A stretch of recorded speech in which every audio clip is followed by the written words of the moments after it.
ಸೋರಿಕೆಯಿಂದ ಅಗ್ನಿ ಅವಘಡ ಪ್ರಕರಣಕ್ಕೆ ಸಂಬಂಧಪಟ್ಟಂತೆ ಮತ್ತೋರ್ವ ಮಾಲಾಧಾರಿ ಸಾವನ್ನಪ್ಪಿದ್ದಾರೆ. ಸಾವಿನ ಸಂಖ್ಯೆ ಈಗ 8ಕ್ಕೆ ಏರಿಕೆಯಾಗಿದೆ. ಸಾವಿನ ಸಂಖ್ಯೆ 8ಕ್ಕೆ ಏರಿಕೆಯಾಗಿದ್ದು, ಚಿಕಿತ್ಸೆ ಫಲಕಾರಿಯಾಗದೆ ಕೊನೆಯುಸಿರೆಳೆದ ಮತ್ತೊಬ್ಬ ಮಾಲಾಧಾರಿಯಾಗಿದ್ದು, ಮೃತ ಅಯ್ಯಪ್ಪ ಮಾಲಾಧಾರಿ ಪ್ರಕಾಶ ಬಾರಕೇರ ಎಂದು ಗುರುತಿಸಲಾಗಿದೆ. ಇನ್ನೋರ್ವ ಅಯ್ಯಪ್ಪ ಮಾಲಾಧಾರಿ 12 ವರ್ಷದ ಬಾಲಕನಿಗೆ ಚಿಕಿತ್ಸೆ ನೀಡುತ್ತಿರುವ ಕಿಮ್ಸ್ ವೈದ್ಯರು ಹೇಳುವ ರೀತಿ ಹೀಗಿದೆ. ಡಿಸೆಂಬರ್ 22ರಂದು ಹುಬ್ಬಳ್ಳಿಯ ಸಾಯಿನಗರದಲ್ಲಿ ಸಂಭವಿಸಿದ ಸಿಲಿಂಡರ್ ಸೋರಿಕೆಯಿಂದ ಅವಘಡ ಸಂಭವಿಸಿದ್ದು, ಕಿಮ್ಸ್ನಲ್ಲಿ ವೈದ್ಯರು ಎಷ್ಟೇ ಪ್ರಯತ್ನ ನಡೆಸಿದರೂ ಕೂಡ ಬದುಕುಳಿಯಲಿಲ್ಲ 8 ಜನ ಅಯ್ಯಪ್ಪ ಮಾಲಾಧಾರಿಗಳು. ಹುಬ್ಬಳ್ಳಿಯ ಉಣಕಲ್ ನಿವಾಸಿ ಪ್ರಕಾಶ 8 ಮಾಲಾಧಾರಿಗಳ ಸಾವಾಗಿದ್ದು, ಬದುಕುಳಿದ ಓರ್ವ ಮಾಲಾಧಾರಿ ಗುಣಮುಖರಾಗುತ್ತಿರುವ ಓರ್ವ ಮಾಲಾಧಾರಿಯಾಗಿದ್ದಾರೆ.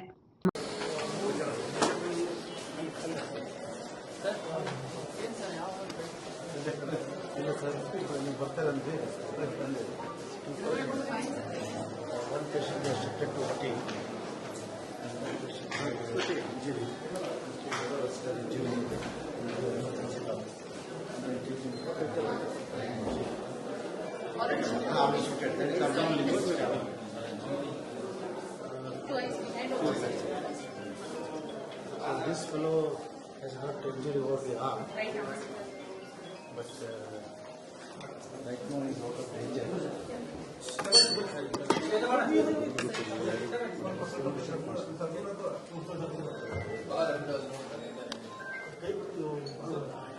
Just put on this thing.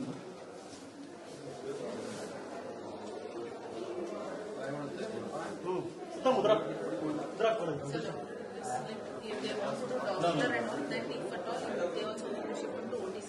So for that, they are getting if any artery, because artery has been dilated.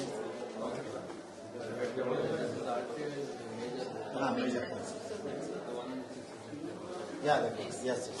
So let us break an artery. Precautionary measures. Yes.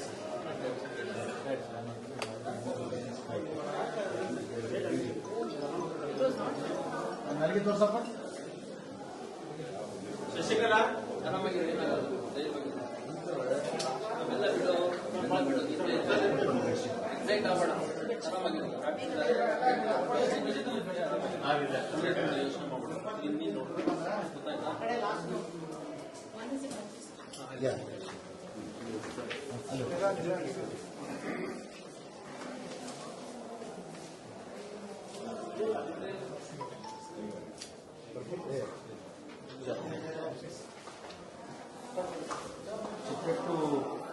modular road. No, sir.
Hubli Dharwad ನಗರ commissionerate ವ್ಯಾಪ್ತಿಯ old Hubli police ಠಾಣಾ ಸರಹದ್ದಿನಲ್ಲಿ ಈಗಷ್ಟೇ 8 ಗಂಟೆ ಸುಮಾರಲ್ಲಿ ಒಂದು ಘಟನೆ ನಡೆದಿದೆ. ಆ ಘಟನೆಯಲ್ಲಿ ಸಮೀರ್ ಜಿಲಾನಿ ಮತ್ತು ಜಾವಿದ್ ಬಾಬಾಜಾನ್ ಅನ್ನುವಂಥ ಇಬ್ಬರು ವ್ಯಕ್ತಿಗಳು, ಅವರಿಬ್ಬರು ಚಿಕ್ಕಪ್ಪ ಮತ್ತು ಅಣ್ಣನ ಮಗ, ಅಂದರೆ ತಂದೆ ಮಕ್ಕಳ ರೀತಿಯಲ್ಲಿದ್ದಾರೆ.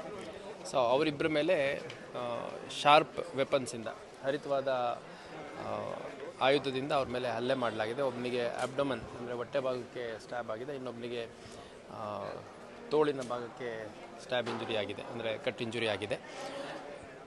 ಈ ಘಟನೆ ಸದ್ಯದ ಮಾಹಿತಿಯನ್ನು ಪಡ್ಕೋತಾ ಇದ್ದೀವಿ. ಇವಾಗ ನಮಗೆ ಸದ್ಯಕ್ಕೆ ತಿಳಿದಿದ್ದು ಅಕ್ಕಪಕ್ಕದ ಮನೆ ಹುಡುಗರು, ಚಿಕ್ಕ ಮಕ್ಕಳು ಜಗಳ ಆಡುವಂಥ ಸಂದರ್ಭದಲ್ಲಿ ಈ ಅಫೆಂಡರ್ಸು ಮತ್ತು ಇವರೇನಿದ್ದಾರೆ ಇವರು ಕೂಡ ಒಬ್ರಿಗೊಬ್ರು ಪರಿಚಯಿಸ್ತಾರೆ ಮತ್ತು ಒಂದೇ ಏರಿಯಾದ ಜನ.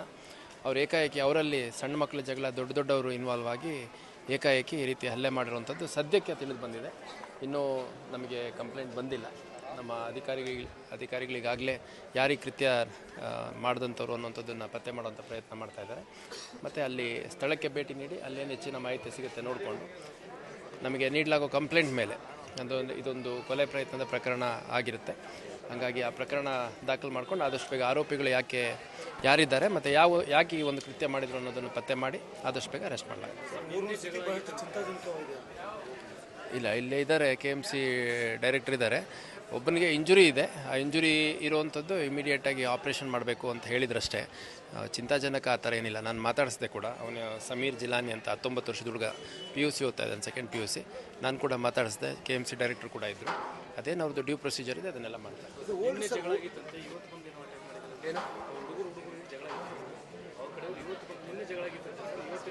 ಈಗ ನೋಡಿ, ಆ ಏರಿಯಾದಲ್ಲಿ ಪಾಪ್ಯುಲೇಷನ್ ಡೆನ್ಸಿಟಿ ಎಷ್ಟಿದೆ ತಮಗೂ ಗೊತ್ತಿದೆ. ಆನಂದ್ ನಗರದಲ್ಲಿ ಆಲ್ಮೋಸ್ಟ್ ರಸ್ತೆಗಳ ಮೇಲೆ 100 ಜನ ಹುಡುಗರು ಇರ್ತಾರೆ ಯಾವಾಗಲೂ. ಸೊ ನನಗೆ ಗೊತ್ತಿಲ್ಲ ಇದ್ರ ಬಗ್ಗೆ. ನಿನ್ನೆ ಜಗಳ ಆಗಿದ್ದು, ಪರಿಶೀಲನೆ ಮಾಡ್ತೀನಿ. ಈ ಥರದ್ದು ಯಾವ್ದಾದ್ರು ಘಟನೆ ಆದಾಗ ಮಕ್ಕಳು ಗಲಾಟೆ ಇದ್ದರೆ ಅಲ್ಲಿ ಯಾರು ಸಮುದಾಯದ್ದು ಅಥವಾ ಅಲ್ಲಿ ಅಕ್ಕಪಕ್ಕದ ಮನೇಲಿ ಯಾರು ದೊಡ್ಡವರು ಇರ್ತಾರೋ ಅವ್ರು ಕುತ್ಕೊಂಡು ಮಾತಾಡಿ ಸಾರ್ಟ್ ಔಟ್ ಮಾಡಬೇಕು. ಇದು ಮಕ್ಕಳ ಗಲಾಟೆ ಹಿನ್ನೆಲೆಯಲ್ಲಿ ಆಗಿದೆಯಾ ಅಥವಾ ಅದನ್ನು ಮೀರಿ ಬೇರೆ ಏನಾದರೂ ಕಾರಣ ಇದೆಯಾ ಅದನ್ನು ಕೇಳ್ಬೋದು. ಸಾಧ್ಯ ಆಗುತ್ತೆ.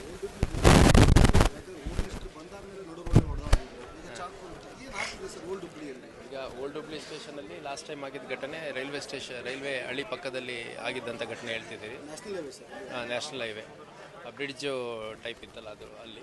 ಸೊ ಅಲ್ಲಿ ಒಂದೇ ಕುಟುಂಬದವರು ಭಾಳ ಕ್ಷುಲ್ಲಕ ಕಾರಣಕ್ಕೆ ಒಬ್ರಿಗೊಬ್ರು ಜಗಳ ಆಡಿದ್ದು ಗಮನಕ್ಕೆ ಬಂದಿತ್ತು. ಈ ಘಟನೆ ಆಗಿದೆ. ನಾನು ಪತ್ತೆ ಮಾಡ್ತೀನಿ, ಹೋಗ್ಬಿಟ್ಟು ನಾನು ಕೂಡ ಇವಾಗ ಸ್ಪಾಟ್ ವಿಸಿಟ್ ಮಾಡ್ತೀನಿ. ಅದು ಯಾಕೆ ಈ ಕೃತ್ಯ ಆಗಿದೆ ಅನ್ನೋಂಥದ್ದು ಮತ್ತು ಅಲ್ಲಿನ ಹೊಸ ವರ್ಷದ ಹಿನ್ನೆಲೆಯಲ್ಲಿ ಅಲ್ಲಿ ಸ್ವಲ್ಪ ಹೆಚ್ಚಿಗೆ ಅಧಿಕಾರಿ ಸಿಬ್ಬಂದಿಗಳ ನಿಯೋಜನೆಯನ್ನು ಮಾಡೋದ್ರ ಮುಖಾಂತರ ಈ ಥರ ಘಟನೆ ಆಗದಂಗೆ ನೋಡಿ. ಈಗ ನಾವು ಓವರಾಲ್ ಒಂದು ವರ್ಷದ ಕ್ರೈಮ್ ಅನಾಲಿಸಿಸ್ ಮಾಡಿದಂಥ ಸಂದರ್ಭದಲ್ಲಿ ಯಾವುದೇ ಒಂದು ಡ್ರಾಸ್ಟಿಕ್ ಇನ್ಕ್ರೀಸ್ ಅಥವಾ ಡಿಕ್ರೀಸ್ ಅನ್ನುವಂಥದ್ದು ನಮಗೇನು ಗಮನಕ್ಕೆ ಬಂದಿಲ್ಲ. ಅಷ್ಟಾಗಿಯೂ ಕೂಡ ನಾನು ಕೂಡ ನಮ್ಮ ಅಧಿಕಾರಿಗಳಿಗೆ ಭಾಳ ಸ್ಪಷ್ಟವಾದ ಸೂಚನೆ ಕೊಟ್ಟಿದ್ದೀನಿ. ಯಾಕಂದರೆ ಕಳೆದ ಒಂದು 10 ದಿನದಲ್ಲೇ ಒಂದು 3-4 ಇನ್ಸಿಡೆಂಟ್ ಈ ಥರ ಸ್ಪಾಟ್ ನ್ಯೂಸ್ ಆಗುವಂಥದ್ದಾಗಿತ್ತು. ಸೊ ಹಂಗಾಗಿ ನಾನು ಕೂಡ ಭೇಟಿ ಮಾಡ್ತೀನಿ ಮತ್ತು ಅಲ್ಲೇನು ಸಮಸ್ಯೆ ಇದೆ ಅನ್ನೋಂಥದ್ದನ್ನು ಇನ್ನೂ ಹೆಚ್ಚು ತಿಳ್ಕೊಳ್ಳೋಂಥ ಪ್ರಯತ್ನ ಮಾಡಿ ಆದಷ್ಟು ಬೇಗ ಅದಕ್ಕೆ ಒಂದು ಬಿಗಿ ಮಾಡುವಂಥ ಕೆಲಸ ಮಾಡ್ತೀನಿ.